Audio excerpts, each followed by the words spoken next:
what's up? It's Richie here with Satisfying Football. This is your college football preview for Saturday, week 5. These are the 3:30 games. There's a lot here, so let's just jump into it. Clemson, North Carolina. Clemson's coming off a 52-10 win. 52-10 win over Charlotte. 466 total yards. They had 2 turnovers. Their defense only allowed 216. They had a pick 6, but they did allow 153 rushing yards to Charlotte. And North Carolina's coming off a loss to Appalachian State, 34-31. Sam Howell, 323, 3 touchdowns, but did throw 2 interceptions. They ran for 146. They had 469 total yards, but they did turn over 3 times. I'm calling a big upset here. I'm going North Carolina, actually, this one. All right, Ole Miss and Alabama. I'm not calling an upset here. Ole Miss coming off a 28-20 loss to Cal, kind of a controversial ending. Quarterback Matt Corral, 266 plus 56 yards rushing and a touchdown. They did run for 177. Wide receiver Elijah Moore had 11 catches for 102 yards. They did put up 525 total yards. Their defense had 4 sacks and only allowed 60 yards rushing. Whereas Bama killed Southern Miss 49-7. Tua 17-21, 293, 5 touchdown passes. Running back Najee Harris, 110 rushing. Henry Ruggs III, 4 catches, 148, 2 touchdowns, 514 total. Defense only allowed 226 and 2 turnovers. Ole Miss seems like they can maybe move it, but I think Bama should win that one. Virginia Notre Dame. This one is an interesting one. I think this will be a close game, defensive kind of matchup. Virginia, they beat Old Dominion 28-17. They were actually down 17-0, but came back. For some reason, Old Dominion plays the Virginia teams hard. Bryce Perkins, 175 passing and a touchdown, plus 35 rushing yards and a touchdown. They only ran for 69. They only had 244 total yards. Their defense, though, did have 6 sacks in the game and a pick 6. However, they were 1 for 11 on third downs. They need to change that immediately if they want to beat Notre Dame. Notre Dame is coming off a close loss, 23-17, loss to Georgia. Ian Boak was solid, 275, 2 touchdowns, but did throw 2 interceptions. They only ran for 46. Tight end Cole Kmet, 9 catches, 108, and a touchdown. I really think I'm kind of leaning Notre Dame here, but Bryce Perkins, man, he's really good for Virginia. He might pull it out for them. But I'm leaning Notre Dame. That's a really, really interesting one to watch. Another interesting one, possible shootout here, USC Washington. USC, they beat Utah 30-23, but their second-string quarterback, Keno Slovis, he was hurt. So the third stringer came in, Matt Fink, and put up 351 passing yards, 3 touchdowns, and a pick. They only ran for 13 yards, but they didn't need that much because they kind of an air raid, Mike Leach disciple, kind of pass it all over the place. Michael Pittman Jr., 10 catches, 232 yards, and a touchdown. They did have 2 turnovers, but they gave up 457 yards. Whereas Washington killed BYU 45-19. Jacob Eason, 290, 3 touchdowns, and a pick. Sean McGrew, 110 rushing, 477 total. 2 turnovers. Their defense only allowed 79 rushing yards. They had 3 turnovers. They had a fumble return touchdown and a punt return touchdown. I'm actually kind of leaning USC this way.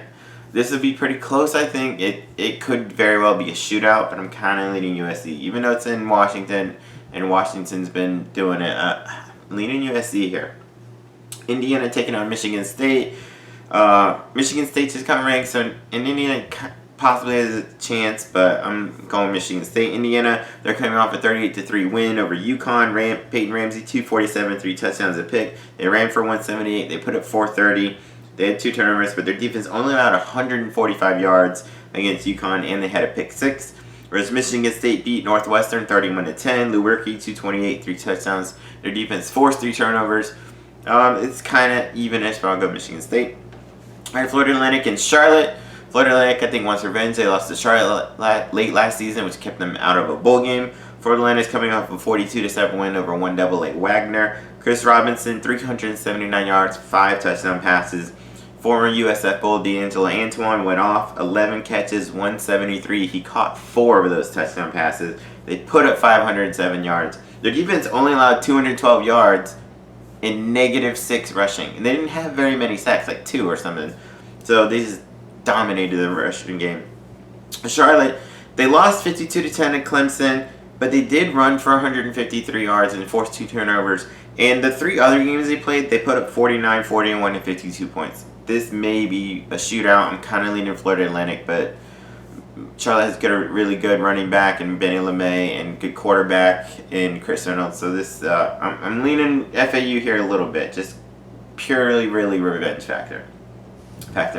Georgia Tech and Temple. Georgia Tech's coming off a bye, but 2 weeks ago they lost 27-24 to 1AA. The Citadel. They allowed 320 rushing yards. Now the Citadel is more of a triple option team, but it's still kind of embarrassing. Temple's coming off a loss to Buffalo 38-22. Buffalo did win 10 games. People don't remember that. They won 10 games last year and made a bowl. Anthony Rizzo 258 passing, 3 touchdowns, but did throw 3 interceptions. They only ran for 31 yards. They had 4 total turnovers. They only had 289 yards of offense. However, the defense did only allow 279 and 2 turnovers. But I'm expecting Temple to beat Georgia Tech here. Georgia Tech's pretty terrible. All right, a really interesting ACC matchup here. Wake Forest Demon Deacons taking on the Boston College Eagles. Wake Forest is 4-0. They're coming off a 49-7 win over Elon. Jamie Newman was great in the game, 27 of 35, 351 passing, 5 touchdown passes and a pick. They ran for 214 as a team. The 200-yard receiver, Scotty Washington, 9 catches, 141, 2 touchdowns. And Sage Surratt, 8 catches, 112, and 2 touchdowns. They put up 607 yards of offense. He only allowed 183. Whereas Boston College is coming off a win, 30-16, kind of a ho-hum. Typical Boston College win, 30-16 over Rutgers. Running back A.J. Dillon, one of the best running backs in the country, 150 rushing, 2 touchdowns, 277 rushing in the game. The defense forced 2 turnovers. I think this should be pretty close, but I'm going to go Wake Forest here. Iowa State and Baylor, another possible shootout. Iowa State demolished Louisiana Monroe 72-20. Quarterback Brock Purdy had 6 total touchdowns in the game, 435 passing, 3 passing touchdowns, plus 75 rushing yards and 3 rushing touchdowns. They put up 270 rushing. They put up 714 yards as a team. Tariq Milton, 3 catches, 142 and a touchdown. Deshaunte Jones, 2 catches, 100 yards and a touchdown. Their defense had 3 sacks, 3 turnovers, a pick 6, but they did allow 425 yards. And they're facing a Baylor team that, although they struggled against Rice, they can put up yards. And speaking of that, Baylor only beat Rice 21-13. Charlie Brewer threw for 303 and a touchdown, added 58 rushing yards and a touchdown. Denzel Mims, 6 catches, 102. They did turn it over twice. Their defense had 3 sacks and only allowed 242 total yards. This is really going back and forth. I'm kind of leaning Iowa State, but this could be a shootout. Minnesota and Purdue. Now, this is a weird one because Minnesota, they're coming off a bye. They're pretty much the worst 3-0 team in the country. They beat their last game. They beat Georgia Southern 35-32. Now, Georgia Southern is a 10-win team from the Sun Belt, and Georgia Southern was up 32-28 really late in the game, and then miracle happens for Minnesota, which is what they do. Tanner Morgan, 289 passing, 3 touchdowns. Tyler Johnson, 10 catches, 140, 3 touchdowns. He's one of the best receivers in the country. They only ran for 93 yards. Their defense, they actually only allowed 198 total yards to Georgia Southern and 123 on the ground. And Georgia Southern is usually one of the best running offenses in the country. But Georgia Southern had like a fumble return touchdown and a blocked field goal touchdown. It was just how they were able to stay in it. Whereas Purdue, they're facing Purdue. Purdue's coming off a bye. Their last game was a loss, 34-13 at TCU, but they were starting freshman Jack Plummer, who was only 13 of 29, 181, 1 touchdown, 2 interceptions. They only ran for 23 yards. They only had 204 yards of offense. Elijah Sindelar wasn't playing. He was in a concussion protocol. I think he's still in it, but they did have a bye. He may play. This is why it's a weird game to me because I believe if Elijah Sindelar plays, I think Purdue wins. If he doesn't, I'm not sure they win. I think I picked Purdue in the picks. I don't remember, but it really depends on him. The defense did have 3 sacks against TCU and forced 2 turnovers there. All right, Coastal Carolina take on Appalachian State. This will be a really good Sun Belt game. Coastal Carolina is coming off a huge win over UMass, 62-28. They had 3 quarterbacks play, but they were all great. They combined for 24 of 27, 302 passing yards, and 3 touchdown passes versus 1 pick. Quarterback Bryce Carpenter, he was 7 of 8, 104 yards, 2 touchdowns, plus ran for 102 yards. Running back C.J. Marable ran for 100 yards and 2 touchdowns. They ran for 334 yards in an offense. They put up 636 total yards. Appalachian State's coming off a nice win against ACC North Carolina, 34-31. Their offense actually didn't. Appalachian State normally has a really good offense, and they were able to put up some points, but it was mostly their defense. Their defense had 3 sacks, 3 turnovers, a fumble return for a touchdown, and a blocked field goal at the end that would have tied it. I'm leaning App State here, but this could be another shootout. There's a lot of games that could be shootouts. Except the next one, Akron and UMass. This is a pillow fight. This might be like 3-0. Akron's coming up with 35-7 loss to Troy. Cato Nelson was okay, 200 yards and a touchdown. They only ran for 39. They only had 242 total yards. They turned it over twice. They allowed 485 yards. Whereas UMass got killed by Coastal Carolina, 62-28. Quarterback Randall West was okay, 120 and 2 touchdowns. That's all I got for you on that one. I was going in this leaning Akron, and then it's like they're literally both shit. Let's go UMass here, whatever. Alright, now then you got Florida taking on Towson. Florida's coming off a nice big win against Tennessee. They won 34-3. Put it this way, Felipe Franks, in his year and a half, 2 years as a starter, his highest game passing was 282 yards. Kyle Trask is a junior. His first ever start in college, his first start in 7 years since he played freshman in high school. He already surpassed Franks in this one game with 293 passing, 2 touchdowns. He did throw 2 interceptions late, which he's got to correct. The defense, though, had 4 sacks, 4 turnovers, only allowed 239. They should blow out Towson. Alright, SMU, South Florida. This one I'm not sure about, man. Like, I'm a USF fan. I'm here in Florida. SMU, though, they're 4-0. They're coming off of an upset over a ranked TCU team. They beat them 41-38. Shane Buechele, 288 passing, 2 touchdowns and a pick. Reggie Roberson, 4 catches, 122. Defense had 3 sacks, 3 turnovers. Whereas USF, their first 2 games, they were terrible. They're coming off a bye now. But the first 2 games was Blake Barnett starting at quarterback. Then 2 weeks ago, before their bye, they did play Wonderblade team, South Carolina State, and they beat them 55-16. But their offense just looked different. They got Jordan McLeod started. He passed for 217, 3 touchdowns. Also ran for 56 yards and 2 more touchdowns. They ran for 218 as a team. Johnny Ford had 4 catches, 100 yards, and a touchdown. Their defense had 3 sacks and 8 turnovers in the game. They're going to need that against SMU. I'm kind of leaning USF just because McLeod makes them such a dynamically different offense. Screw it, I'll go USF here. Alright, Cincinnati Marshall, another shootout, right, coming your way. Cincinnati, both teams coming off by. Cincinnati, they last beat Miami of Ohio 35-13. They were down 10-0 in the first quarter, then they came back. Desmond Ridder was okay, 14-30, which is not good, sub 50%. 186 passing, 2 touchdowns and a pick. Michael Warren, though, ran from 113 to 3 touchdowns. The defense did have 5 sacks and allowed 207 yards of offense.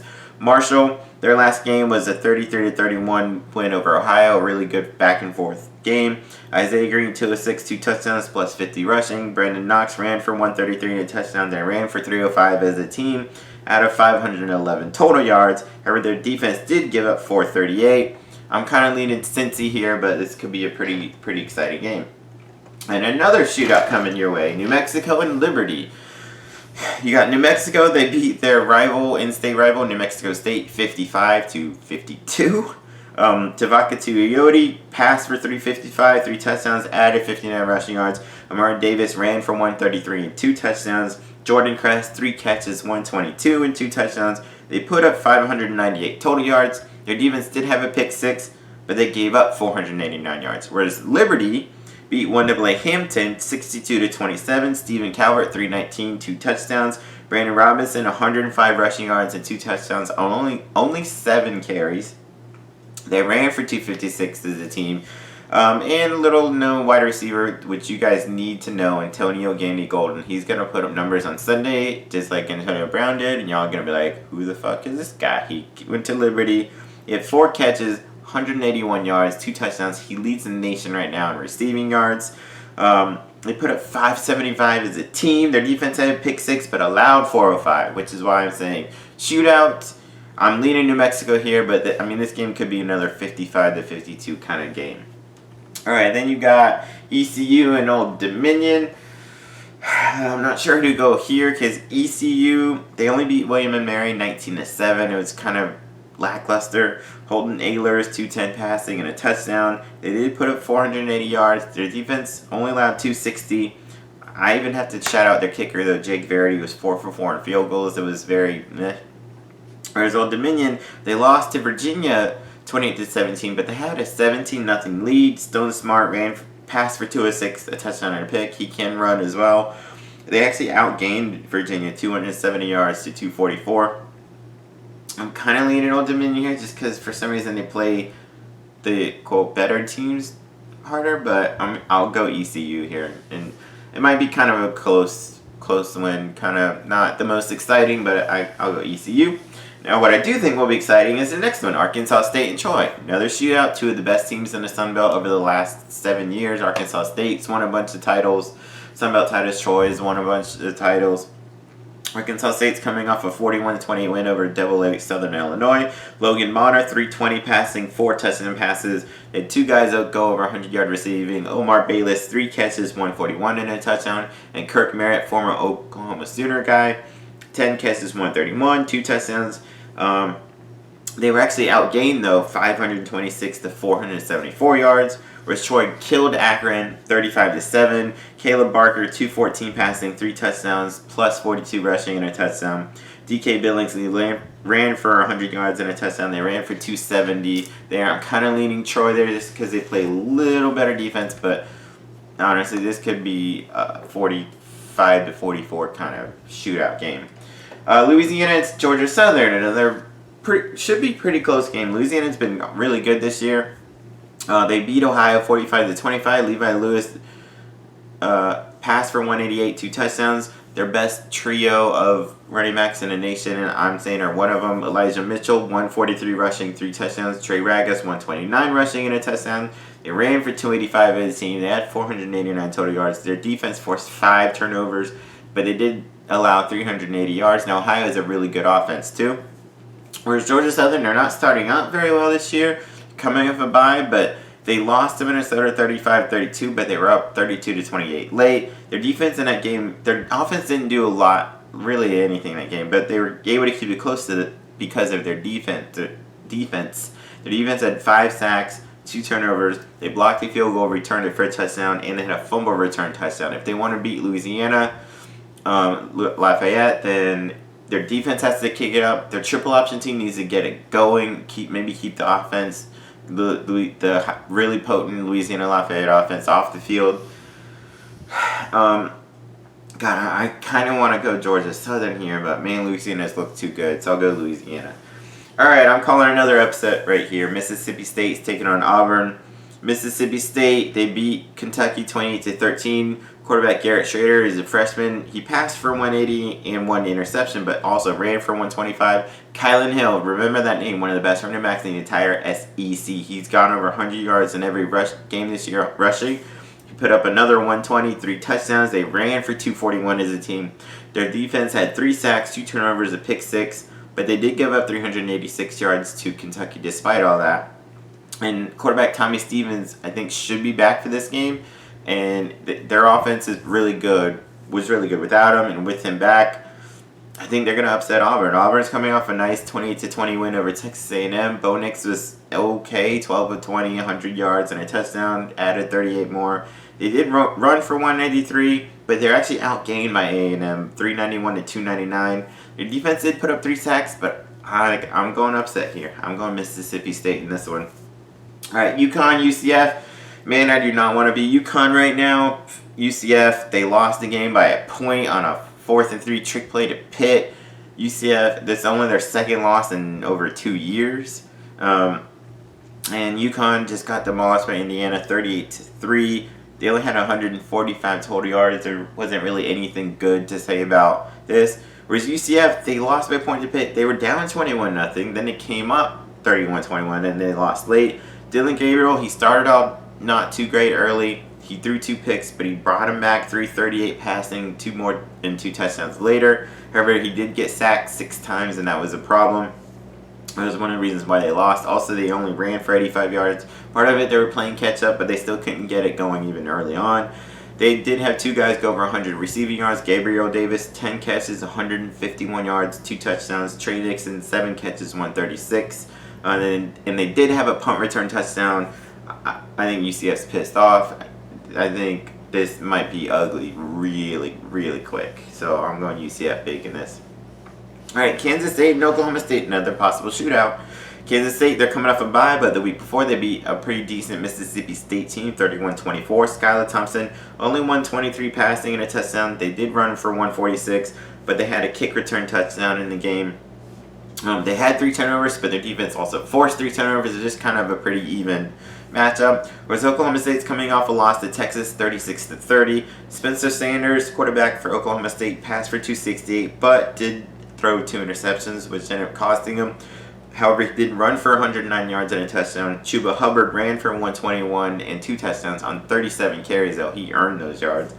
They did run for 226. They put up 494. Their defense forced 3 turnovers, but they allowed 498, and that tells you how close it was. Only a 4-yard difference in a 6-point game. I think this could be pretty even for a while, but I think Oklahoma State might pull it out. Maybe win by like 17 later in the game. All right, South Alabama taking UL Monroe. South Alabama lost 35-3 to UAB. They only had 190 total yards. Their defense forced 2 turnovers, gave up 5-14. Whereas Louisiana Monroe, they're 1-2. Yeah, they lost 72-20 to Iowa State, but they still put up some yards, and they almost beat FSU the week before. But this game, Caleb Evans, 176, 2 touchdowns and a pick. They actually did run for 228 yards against Iowa State in the blowout loss and put up 425 total yards. They turned it over 3 times. I think they blow out South Alabama here. All right, 1AA Nichols taking on Texas State. Texas State, one of the longest losing streaks in the nation, came to an end as they beat Georgia State in 3 overtimes, 37-34. Their offense finally kind of got going a little bit. Quarterback Gress Jensen, he only passed for 129 and ran for 30 yards and a touchdown. However, they did it on the ground in this game. Caleb Twyford, 137 rushing yards. They ran for 221 as a team. They were actually outgained 423 to 350, but the defense forced 3 turnovers and had a fumble return touchdown. So I think Texas State should take care of Nichols here and get their second win of the season. UTEP taking on Southern Miss. UTEP lost 37-21 to Nevada. They had 2 quarterbacks combined, 10 of 17, 116, throwing 3 interceptions, but they did run for 162 yards as well. And their defense forced 2 turnovers but allowed 403. Whereas Southern Miss, yeah, they got blown out by Bama 49-7. Jack Abraham did what he could, 174, 1 touchdown and 1 pick. They only had 226 total. Tossed that out the window. I think Southern Miss should beat UTEP here.